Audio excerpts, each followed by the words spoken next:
అందరికీ నమస్తే అండి ఫ్రెండ్స్. ఇప్పుడు మన వీడియో ఏమంటే రూమ్స్ అంటే మన ఆశ్రమంలో ఉన్న ఆర్థికంగా బాగుండే రూమ్స్ తీసుకున్నారు కదండి. ఆ రూమ్స్ హోమ్ టూర్ చేస్తున్నాం కదా. 14 నంబర్ అయితే హోమ్ టూర్ చేసాము. మీరు చూసారు, చాలా మంది చాలా మెచ్చుకున్నారు కూడా. ఇంకోటి ఏమంటే వాళ్ళు అంటే వాళ్ళ గురించి కూడా తెలియజేయండి అమ్మా పని అని అంటున్నారు. అంటే హోమ్ టూర్ చేసినప్పుడే వాళ్ళ గురించి తెలియజేస్తే నాకు ఇంకో వీడియో కలిసి రాదు కదండి. కాబట్టి హోమ్ టూర్ చేసేది హోమ్ టూర్ చేసేస్తాను. మళ్ళీ ఇంకో వీడియోలో మీకు వాళ్ళ గురించి తెలియజేస్తాను. పలానా రూమ్ నెంబర్లో పలానా వాళ్ళు ఉన్నారు, వాళ్ళు ఎందుకు ఆశ్రమానికి వచ్చారు అనే విషయాలు కూడా మీకు తెలియజేస్తాను. ఆశ్రమానికి వచ్చేవాళ్ళు నిజంగానే వాళ్ళకి ఏదో బాధ కష్టం ఉంటేనే ఆశ్రమానికి వస్తారండి. ఆశ్రమానికి ఊరికి ఎవరు రారు కదా. ఇప్పుడు నన్ను ఆశ్రమానికి పోమంటే నేను పోతానా? నేను పోయినా మా పిల్లలు ఆయన పెట్టి కూడా పెట్టరు, పిలుచుకొచ్చేస్తారనమాట. అట్లా పిలుచుకొచ్చే వాళ్ళు లేరు కాబట్టి వాళ్ళు ఆశ్రమానికి వస్తారు. అవునా కాదా? మీరేమంటారు? నా మాట వాస్తవమే అని మీరు అంటారు ఖచ్చితంగా. అట్లా కాబట్టి అట్లా తీసుకొచ్చేవాళ్ళు లేదు కాబట్టి వాళ్ళు ఆశ్రమానికి వస్తారు పాపం. దాని వల్ల మాట్లాడుకుంటాం దాని విషయాలు. ఈ రూమ్ ఎవరు రమ్మా అనుకోండి, ఇది 20 నంబర్ రూమ్ అమ్మది.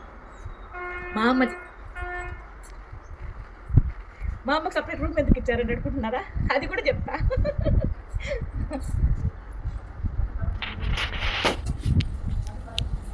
అప్పుడే ఎండలు బాగా స్టార్ట్ అయిపోయాయి ఫ్రెండ్స్. చాలా ఎండలు. అసలు ఎండ ఎంత పడుతుందంటే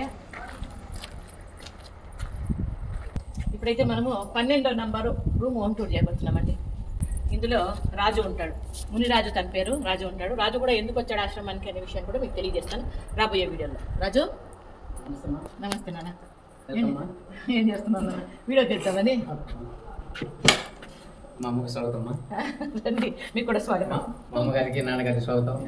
మా అమ్మని మేము ఆదిపరాశక్తిలాగా ఊహించుకుంటాను. ఇదిగోండి, మీ దగ్గర రండి. స్లోగా ఇట్లా తీసుకుంటా వచ్చేయండి. ఇంకొన్ని ఇట్లా వస్తే దేవుడి క్యాలెండర్లో ఈ విధంగా ఎంత అందంగా ఇంట్లోకి ఎంటర్ అయితేనే దేవుడు కనపడేటట్టుగా. మళ్ళీ టీవీ ఇక్కడికి వచ్చిన తర్వాత టీవీ కొనుక్కున్నాడు రాజు. ఇట్లా షెల్ఫ్లో బట్టలు పెట్టుకున్నాడు.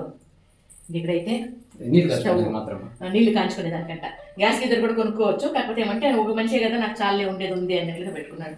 ఇవన్నీ రకంగా ఉంచుకున్నాడు. సింగల్ కాటు ఈ విధంగా, చిన్న బుజ్జి బీరువా, మస్కిటో బ్యాటు, చిన్న కాటు మస్కిటో బ్యాటు మళ్ళీ ఉంది. ఇంకా టైలరింగ్ మిషన్ ఎవరిదినా? ఓహో, వాళ్ళ రూమ్ సరిపోలేదని ఇది పెట్టారు. నేను అనుకుంటాను, నేను ఒకే మిషన్ ఉంది, ఇంకో మిషన్ ఎక్కడ పోయింది అన్నట్లుగా. ఈ రకంగా పైన అటుకు కూడా ఉంటుందండి. ఇదిగోండి, ఇది బాత్రూము, అటాచ్డ్ బాత్రూము ఈ విధంగా ఉంటుంది. ఇంకా 2 విండోలు ఉంటాయండి.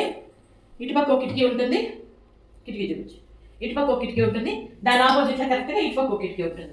ఇక్కడ షింక్ కూడా ఉంటుంది. వాళ్ళు ఏమన్నా గ్లాసులు ఏదైనా పాత్రలు ఉంటే కూడా వాష్ చేసుకోవచ్చు. టీ కాఫీ వాళ్ళు పెట్టుకుని ఉంటే పెట్టుకోవచ్చు. భోజనాలంతా ఆశ్రమంలోనండి.